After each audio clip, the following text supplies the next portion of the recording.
Ladies and gentlemen, boys and girls, children of all ages, welcome to the channel. It's your boy, World of Wrestling, here today to discuss about WWE Raw, July 15, 2024 review. Last night's Raw episode was actually fairly decent, really good actually. A lot of good storylines were told last night. We had Rhea Ripley making her return back to the WWE from injury. She mentions that she is wanting Liv Morgan at SummerSlam, and she wants to go at her one-on-one. I actually like the match. I think Liv Morgan is going to win. I think Dominic Mysterio is going to turn against Rhea Ripley because he's going to constantly trying to earn her respect back from what happened last week.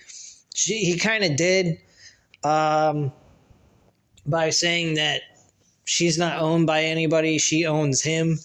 So it kind of put a smile on his face after the whole episode. He was trying to get her attention and to have her accept his apology and so forth by trying to give her a black rose. He had a match with Jey Uso during the episode, lost in a fairly decent matchup. Liv Morgan, though, interfered in the match, trying to help him win. She ends up falling. She ends up going ahead and switching positions, having herself on top, and kind of being very seductive and sexual with him, which is kind of odd. Normally, you don't see that on WWE programming like you used to when Vince was running it for the last 10 plus years or so. And thank God he ain't running it no more. Rhea Ripley's music played. He was out of the ring for quite a while, actually. I'd have to say that he really could have been counted out, and Jey Uso should have won by countout. And he ends up losing to Jey Uso, so that's one of the matches that took place tonight. Main event of the show was for the IC Championship with Dragunov versus Sami Zayn. Decent matchup to end the show, I'd have to say. Braun Breaker actually interfered in this matchup, which was quite surprising. Well, not really. He even warned Adam Pearce that he was going to do that, and he asked him not to, but he did it anyway. Drew McIntyre was on the show. He was asked several times to go ahead and apologize to the referees for being so rude and abrasive with them and putting his hands on them and so forth. And he was excited about the match being booked for CM Punk and himself at SummerSlam. But he just couldn't come to terms with himself with apologizing to the referees, and he explained why he did what he did, and I guess apparently he would never put his hands on the referees unless for the explanation as to, well, in Clash at the Castle, I had a world championship match with Damian Priest that I had under control and I was going to win. Had your people in the back not allowed CM Punk to be the referee and screw me out of the match. In which case, Drew McIntyre does have a point. Why is CM Punk being given a fucking referee t-shirt at Clash at the Castle? That, I have to say, is why I feel more towards Drew McIntyre winning this matchup in their first encounter than CM Punk. Because there was no reason anyone was to believe that CM Punk was going to come into this match and be fair as a referee coming in to replace whoever was knocked out at that point in time. Why he was there, who the fuck knows? That doesn't really make a whole lot of sense to me, so that is kind of questionable logic-wise. But it does give the audience a little bit of sympathy towards Drew McIntyre. McIntyre's kind of gotten a little sympathy from the fans. I mean, I did see a sign that McIntyre, a sign that was favoring McIntyre by a fan. So it is kind of interesting. This is kind of a 50-50 split. Like, you really could book this match any which way you want and still have it come out okay, no matter what. I kind of like that.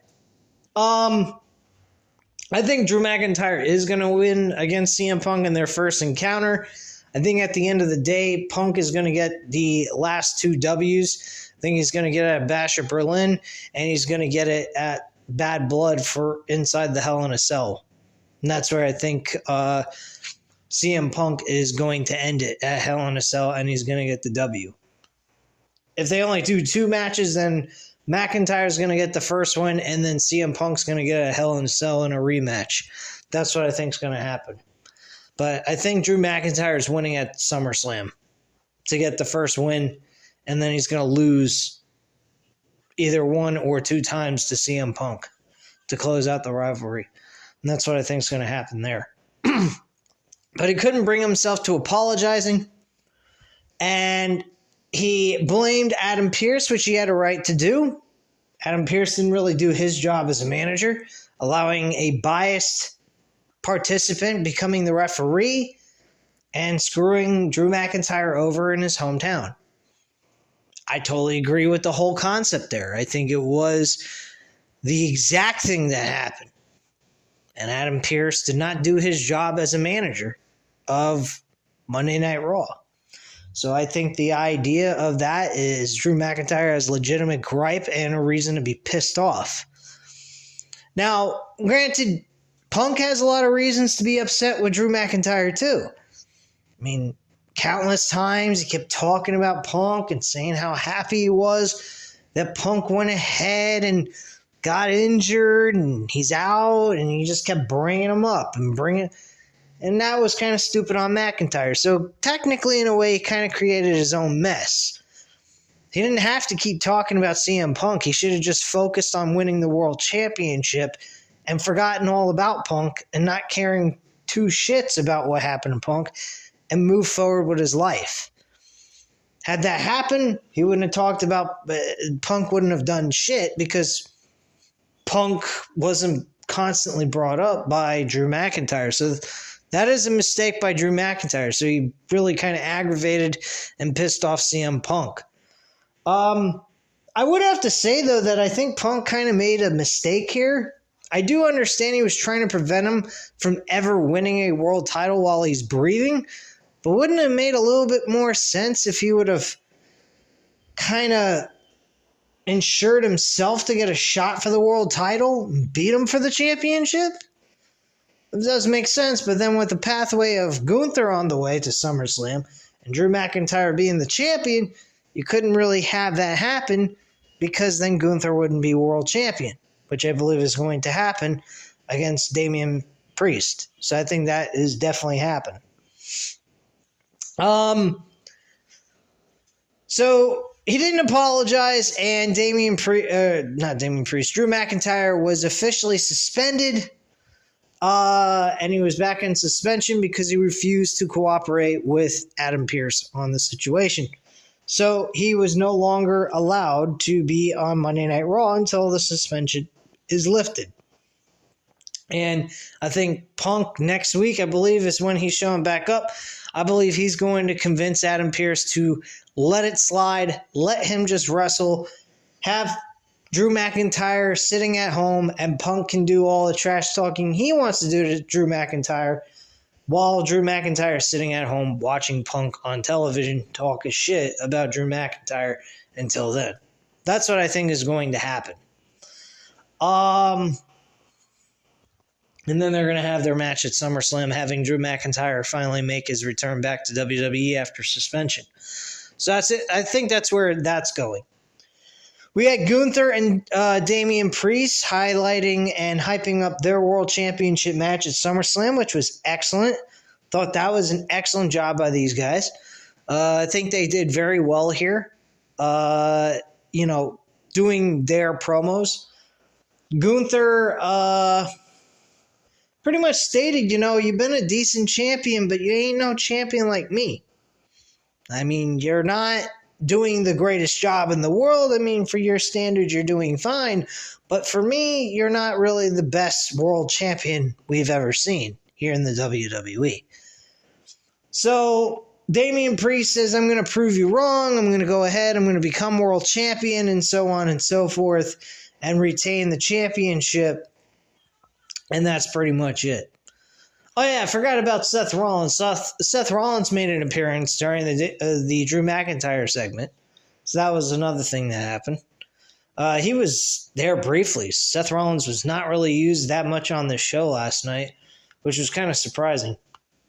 So, yeah, Gunther and Damian Priest world title hype promo was actually just pretty standard, fairly decent, did what it had to do to build their little thing going on there. So I thought that was good. Let's see here. What else am I missing? Didn't really cover the matches. The matches, they were all right. They weren't great. Had Sheamus and Bronson Reed kickstarting the show. This match was okay. Pete Dunne turned heel after the match was over. So that was kind of interesting.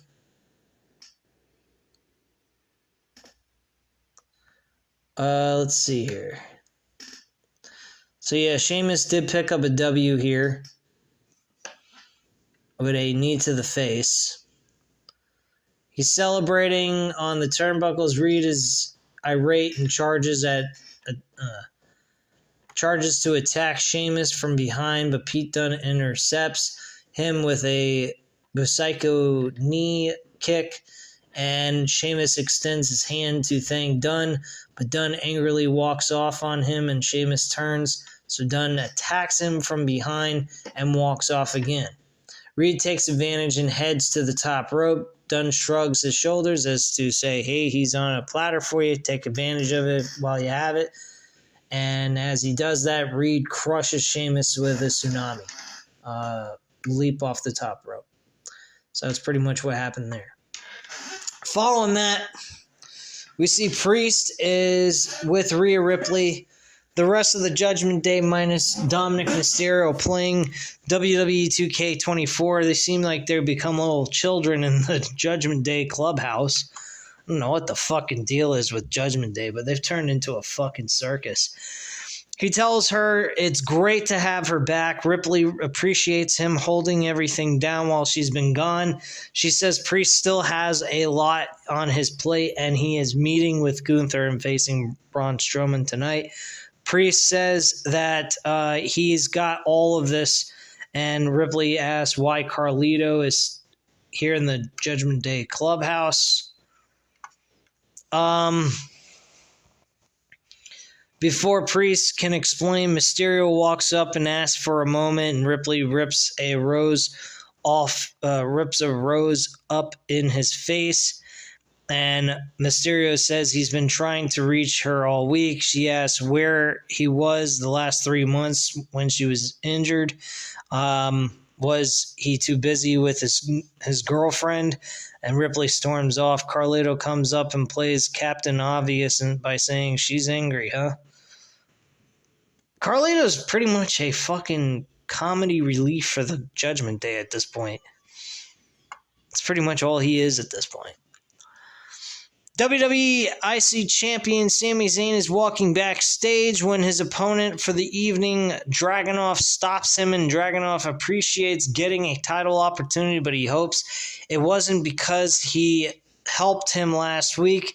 Zayn says he asked Raw GM Adam Pearce for this, and Zayn has been watching him for a while and says Dragunov is a special talent. He reminds Zayn of himself.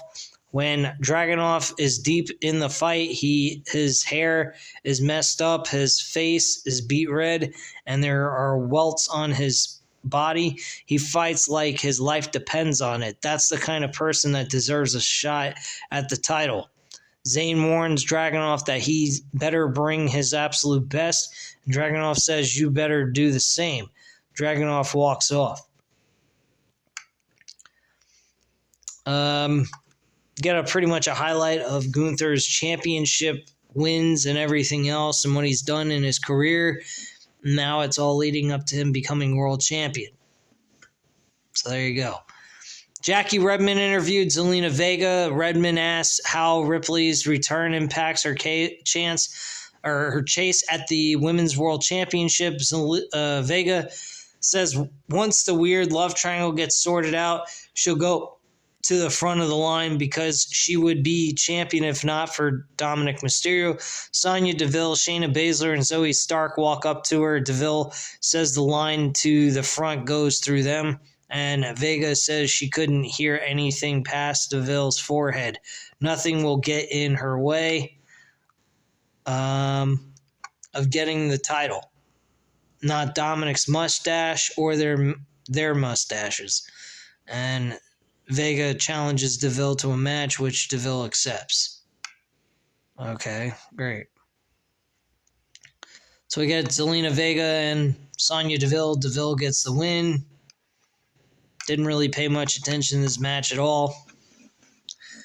Following that, Deville, Baszler, and Stark start to triple team Vega before Kaden Carter and Kanta Chance and Lyra Valkyria run down for the save, and Deville, Baszler, and Stark don't back down. They casually leave the ring as Carter, Chance, and Valkyria check on Vega. That's pretty much what happened there. Nothing too exciting stands out to me there. Okay, so Priest is walking backstage when Dominic Mysterio runs up to him. Mysterio asks Priest why he didn't tell him about Ripley last week. Priest says he tried, but Mysterio was too busy with Liv Morgan. Priest says he gave Mysterio advice, but Mysterio lied about communicating with Ripley and ending things with Morgan. Main event, Jey Uso walks up and asks if it's true that Ripley is single and ready to mingle because he wants to holla. Priest chuckles and says maybe. Uso tells them to let Ripley know he says hi and walks off. Priest tells Mysterio he's been in prison and can't let Uso talk to him like that. Mysterio needs to show where Ripley belongs. And Mysterio says he's going to handle this. Priest laughs as he walks off. So he thinks this is a fucking joke in a nutshell. So the next thing that happened on the show is we're in the GM's office with Adam Pearce talking to a pair of referees when Chad Gable barges in. Gable says he cracked the code and figured out that his Uncle Howdy is Bo Dallas. Obviously, we all know that from the videos that they posted. Pearce makes a face as if that was super obvious. Gable knows Pearce met with Dallas last week and wants to know what disciplinary actions will be taken. And Pearce says it's privileged.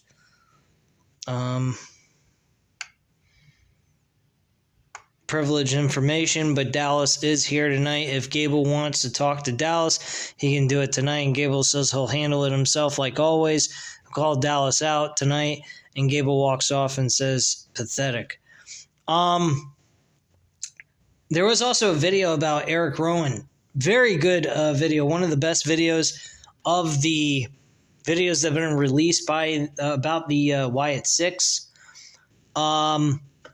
And it really revealed a lot of blurring the lines of reality and fiction together in one package here, displaying why Eric Rowan is part of the group, talking about losing Luke Harper and Bray Wyatt without mentioning their names.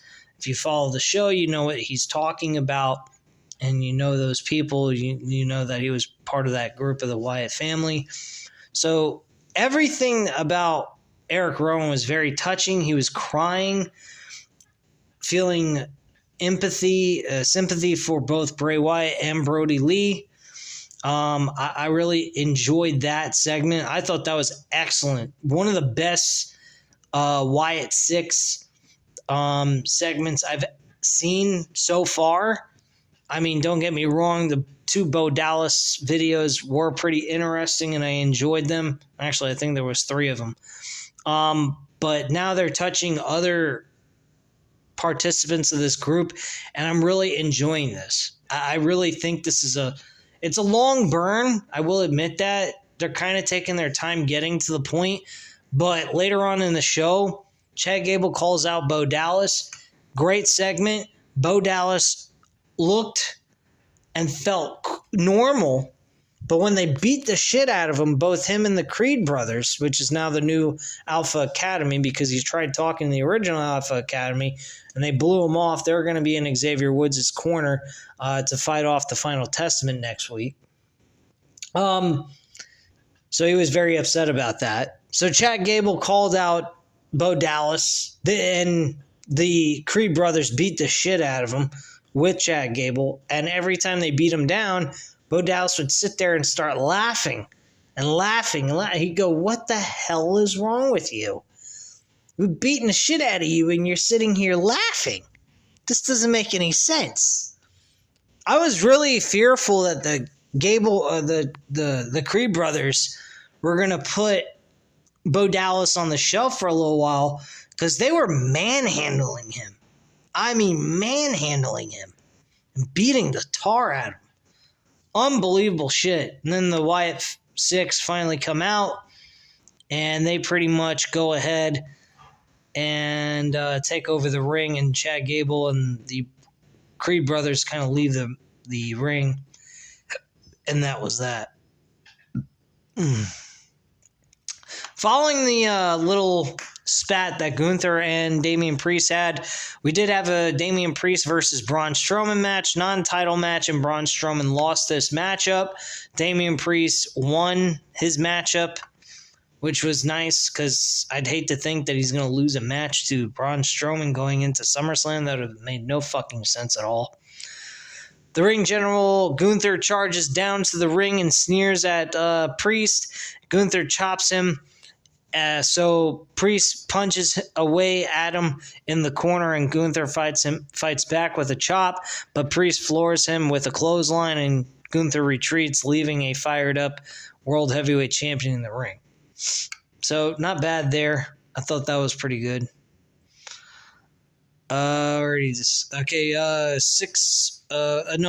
tag team match with Ken Carter and Kenta Chance versus Shayna Baszler and Zoe Stark. Zoe Stark and Shayna Baszler kicked the shit out of these two women, looking like strong candidates for the women's tag team titles. Not that it really matters, and nor does it really matter about the tag team titles because the champions have not been highlighted on the fucking show since they won the damn belts. Outside of a few backstage segments, and that is it. Not even a fucking match. They haven't sniffed a match and they're tag team champions. Makes no fucking sense to me, but whatever. Next up, back in the clubhouse with Judgment Day, tag team champion Finn Balor and JD McDonough are talking with Ripley. Balor wants to address the elephant in the room and acknowledges that Liv Morgan helped them win their titles. Ripley is fine with it, but Morgan played her games and it didn't work. At the end of the day, the tag team titles are back where they belong. Soon she'll get her title back as well. So that's that. Already discussed about Drew McIntyre in that segment, so I'm not going to reiterate all of that again. Talked about the Eric Rowan segment with the video. Dominic Mysterio had a match with Jey Uso. He lost to Jey Uso, so no need to talk about that. I already covered all of that.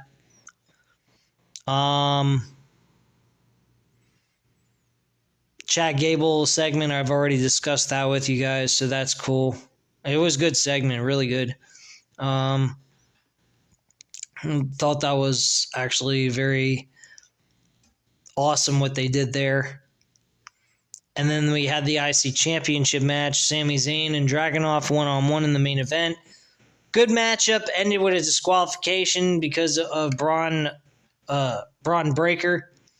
Braun Breaker got the better of both of them, actually. Kicked both of their asses, speared them both, and then celebrated in the ring with his shirt ripped off. He ripped his shirt clean off, threw it in the crowd, and looked like a fucking badass. Braun Breaker is winning the IC Championship from Sami Zayn, either in a triple threat match or in a one-on-one match with Sami Zayn. Doesn't matter which. Sami Zayn's losing the title at SummerSlam without a shadow of a doubt. I think Braun Breaker is going to win in a triple threat match, pinning Dragunov and then facing Sami Zayn at Bash or Berlin in a rematch for the title since he pinned Dragunov, and we get Braun Breaker and Sami Zayn again in a rematch, this time with Braun Breaker going into the pay-per-view with the title and beating Sami Zayn one-on-one to get the W and walk away still the IC champion. I think that's the direction they're going to go with that, and that's how that is all going to come to a close between Braun Breaker and Sami Zayn. With the IC title and Braun Breaker, my feelings on that: I think he's going to stay champion possibly until WrestleMania, or maybe before WrestleMania he's going to lose it. I'm not quite sure. Maybe he'll lose it after WrestleMania, but sometime next year he will lose the title. But in the meantime, he will be holding that title after SummerSlam for quite a while. I think Braun Breaker is ready. I think he is done enough to prove to the audience and to the upper level management, the bookers, and everything else that he deserves to be IC champion. I feel he is more than deserving to be IC champion. That match he had with Sami Zayn was fantastic, and for him to win the title at that pay-per-view I didn't think was really necessary, and I think the performance he gave is deserving enough for him to win that title in a rematch, whether it's triple threat or singles match, whatever you want to call it. I think it's going to be a triple threat, and Braun Breaker is going to win that title at SummerSlam, guaranteed without a shadow of a doubt. Anyway, guys, at this time, that is all I have to say. Thank you very much for watching. If you enjoyed the video, go ahead, hit the like button, hit the subscribe button if you're not already subscribed to the channel, and leave a comment down below. I'll definitely get back to you on that. Thank you guys very much for watching, and have a great night, guys. Bye.